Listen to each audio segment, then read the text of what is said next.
Jean, elle est là. Ça y est, c'est la star. Et on dit C'est la star. on a presque tout dit. Tesla Model 3, les feux s'affinent, aérodynamique. Il y a plein de trucs qui changent, il y a plein de trucs qui changent. Et on va t'écouter religieusement parce que tu es encore plus prêt que tu ne l'étais pour le bac de français. Ah bah celle-là, je la connais bien, celle-là, je la connais bien. Alors, juste pour ceux qui tout à coup découvriraient l'existence de Tesla et de la Model 3 en particulier, c'est une véritable star. Oui. Puisque c'est la voiture la plus vendue au monde. Quasiment. Alors, non, en fait, c'est la voiture qui a vraiment démocratisé Tesla. Aujourd'hui, la Model Y se vend plus, qui est l'équivalent SUV de la Model 3. Mais c'est malgré tout un modèle symboliquement très fort pour Tesla. C'est avec cette voiture-là que Tesla s'est imposé en Europe, clairement. On met le pied dans le plat directement, on commence par tout ce qui change, parce qu'elle change. Il y a beaucoup de choses qui changent. Les feux, c'est ce qui est le plus visible, c'est son regard, ça s'affine. Exactement, ça l'aplatit, ça l'élargit visuellement, ça l'affine. En fait, elle s'affine pas uniquement visuellement, mais également dans les chiffres, parce qu'elle est plus aérodynamique qu'avant. Je crois que le CX est en dessous de 0,21. C'est le meilleur CX de la gamme Tesla. Et pour une électrique, c'est une donnée qui est capitale. Parce que l'efficience d'une voiture électrique, c'est encore plus important pour une électrique que pour une thermique, notamment pour l'autonomie. Et en fait, cette voiture-là, aujourd'hui, elle gagne, je crois, 10 ou 12% d'autonomie. Parce qu'en entrée de gamme, avec les jantes de série qui font 18 pouces, elle fait 560 km d'autonomie. Et la version grande autonomie, qui est celle-ci, fait 670 km d'autonomie avec les jantes de série, ce qui est énorme. Ce qui est vraiment une véritable belle performance. On a de nouvelles jantes aussi extérieurement. Oui. Alors ça, c'est des jantes optionnelles. Ça, c'est des 19 pouces. Elle perd, je crois, 40 km d'autonomie avec ces jantes-là. Mais malgré tout, elle garde une autonomie record. Elles sont très stylisées. Tu as l'impression qu'elles sont limite déformées par le vent. Tu vois, elles te donnent un sentiment de. Elles ont une allure très Tesla, je trouve. Oui. Après, contrairement au modèle S, qui ont vraiment des très grosses jantes avec des pneus très fins, là, tu gardes quand même une épaisseur de flanc suffisante. Parce qu'un des défauts de la voiture, c'était qu'elle était censée être un peu ferme en suspension. Et là, ils ont repensé le compromis confort-tenue de route avec une voiture plus confortable, plus souple et aussi beaucoup plus silencieuse.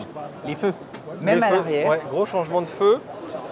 En fait, on avait toujours chez Tesla le thème de la Model S, les feux de la Model S qui a été décliné, qui n'avait jamais été modifié. Là, nouveau feu beaucoup plus moderne. Et quand tu ouvres le coffre, modification, tu vois, les feux partent avec le coffre. Haute modification, tu as en même temps 2 vérins au lieu d'un seul. C'est vrai que certains avaient mais qui contribuent quand même à l'impression de qualité. Le coffre gagne encore en capacité. Tu as toujours la trappe en dessous qui est très, très profonde pour mettre tes câbles. Le seul défaut, et avec quelques rumeurs, mais le seul défaut c'est qu'elle n'a pas de haillons.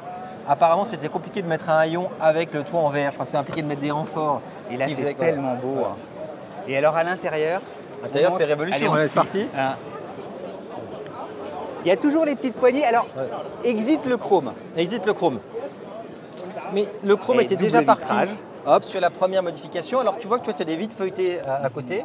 C'était déjà le cas des modèles 3 faceliftés. Maintenant, tu as des vitres, c'est feuilleté, je crois, sur le pare-brise. En fait, toutes les vitres sont feuilletées parce qu'il y a un gros travail qui a été fait sur la sonorisation. Et premier bruit, alors pour ceux qui ont l'habitude des Tesla, le bruit quand tu fermes la porte est déjà beaucoup plus cossu que le bruit de ma Model S par exemple, donc le bruit de la Model 3 précédente. Donc sensibilité aux finitions. Il y a un vrai travail sur la qualité perçue et la qualité réelle. Tu me permets une réflexion juste d'émotion.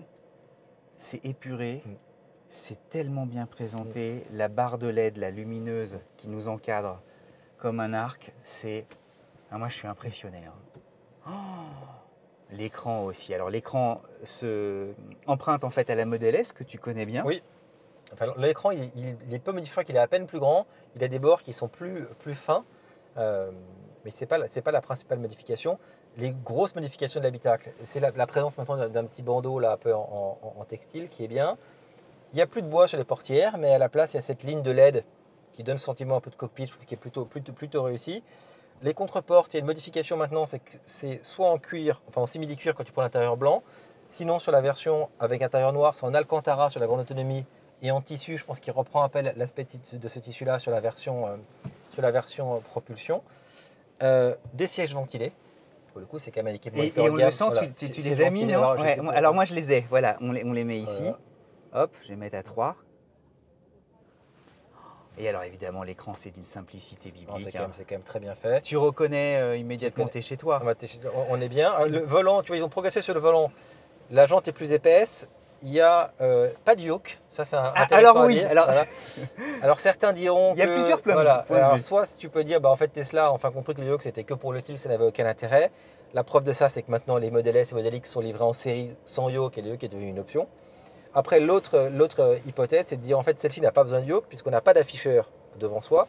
Donc la jante, la partie supérieure de la jante ne masque pas un éventuel compteur. Donc on n'a pas besoin d'avoir un yoke. Après, pour moi, le principal point qui pourrait être clivant sur la modification de cette voiture, c'est la suppression des commodos.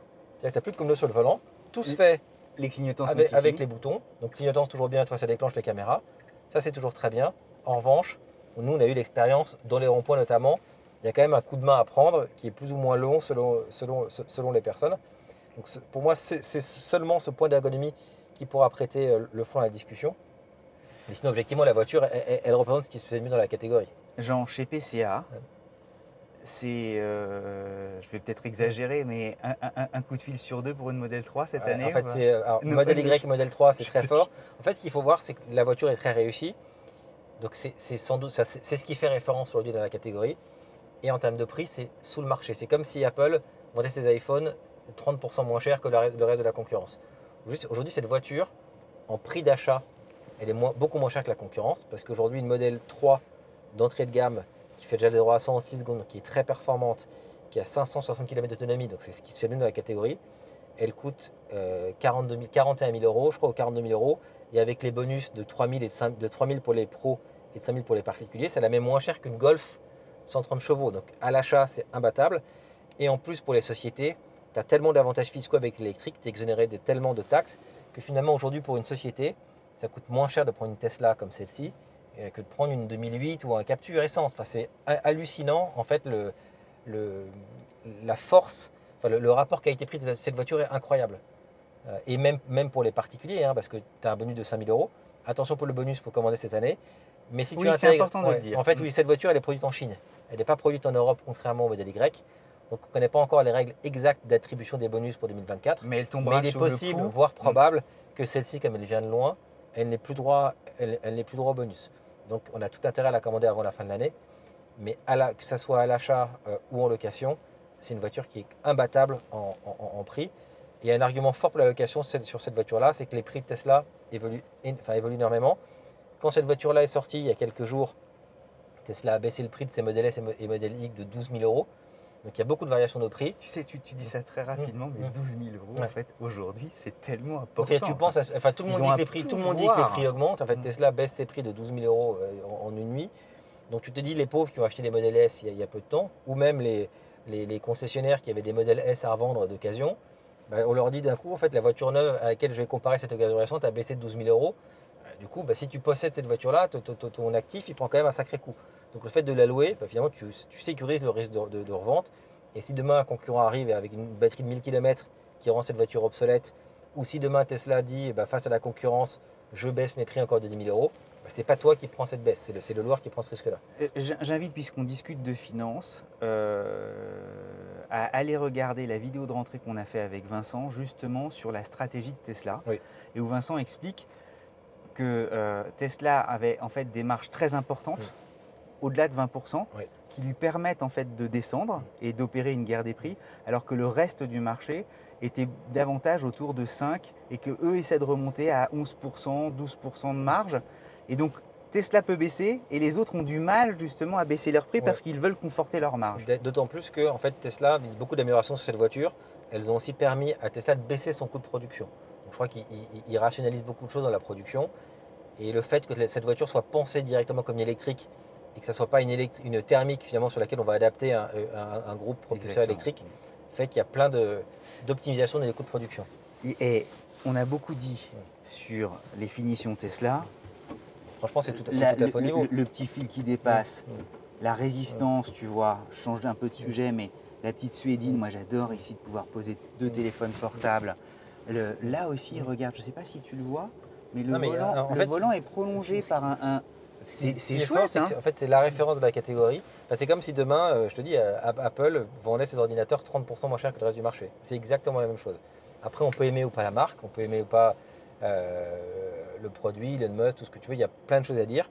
Mais aujourd'hui, c'est le modèle qui fait référence dans la catégorie. elle a la meilleure autonomie, elle est très performante, elle est agréable à conduire, l'infotainment est au top. En finition, elle est tout à fait au niveau de la concurrence. Elles sont plus larguées en finition comme elles l'étaient au début. Et puis on parle de voitures à 40 000 €, pas de voitures à 100 000 €. Et c'est 30% moins cher que tout le marché. Et avantage supplémentaire, tu as accès à tout le réseau de supercharge Tesla que les autres n'ont pas. Le planificateur d'itinéraire est aujourd'hui encore le meilleur du marché. Et quand tu recharges sur autoroute, le prix des recharges Tesla est moins cher, en tout cas pour les propriétaires de Tesla, est moins cher que les réseaux concurrents de charge rapide. Donc si tu vas sur Tesla, c'est moins cher que Unity, c'est moins cher que Fastnet, c'est moins cher que Total Energy. Donc aujourd'hui, rationnellement, il n'y a pas de raison de ne pas prendre cette voiture. Jean, demain, on voudrait monter une boîte concurrente, comment on ferait? Je pense qu'il faudrait beaucoup d'argent et beaucoup de temps pour imposer ta présence. Mais en fait, moi j'aime les voitures depuis très longtemps. J'ai rarement vu une avance telle d'un constructeur sur un segment, sur un créneau. Et surtout, il a été donné mort depuis sa naissance. Après, il avait aussi beaucoup d'argent pour pouvoir financer. Oui, mais on refait facilement l'histoire en disant cela, mais il a dû traverser quand même des hauts et des bas gigantesques. Et ce gris-là, intérieur blanc, est-ce que c'est pas le combi parfait? Alors moi, le blanc, c'est très salissant, et en plus, moi je la prenais plutôt intérieur plutôt sombre, d'autant que c'est très lumineux grâce au toit vitré. Mais quelle bagnole! Ouais, quelle bagnole, honnêtement. Voilà, on est désolé, hein. on est fasciné comme des enfants. Si on veut critiquer la marque, la question c'est qu'est-ce qu'il y a sur la Model S finalement? Elle a un haillon, des suspensions automatiques, mais aujourd'hui une Model 3 grande autonomie, elle a la même autonomie que la Model S, elle fait peut-être le 0 à 100 en 5 dixièmes de moins, en 5 dixièmes de plus, honnêtement c'est pas catastrophique parce qu'elle le fait en 4 secondes 4. Mais la différence de prix est et là, honnêtement, très bonne question, on termine par ça. La bise à mamie? Toujours. Toujours. On embrasse Vincent. Vincent, il est resté, je vais dire à l'école, mais parce qu'il avait justement sa fille accompagner sa première rentrée. On les embrasse tous les deux, on les embrasse tous les trois. Et puis, restez avec nous parce que des nouveautés, il y en a à l'appel au Salon Munich. On est là avec Jean et on vous montre tout ça.